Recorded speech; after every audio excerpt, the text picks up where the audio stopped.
In front of me is HONOR Magic 6 Pro, and today I would like to show you how you can apply Apple layout. Begin by opening Play Store and getting free app called iOS Launcher 18 from Launcher Studio Developer.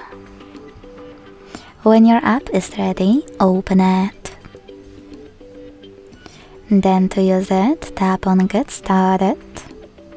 Select I agree to terms and conditions and choose Continue twice.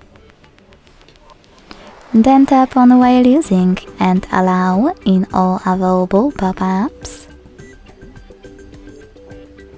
Close and add.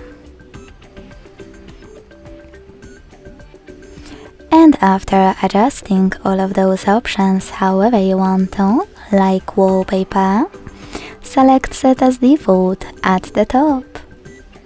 Then tap on iOS Launcher and wait. As you can see, after that, Apple layout was applied successfully on my device.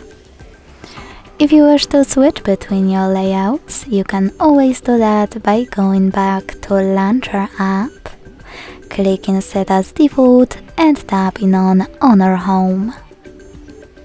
Thanks so much for watching. If you enjoyed this video, don't forget to leave a like, comment and subscribe. Bye!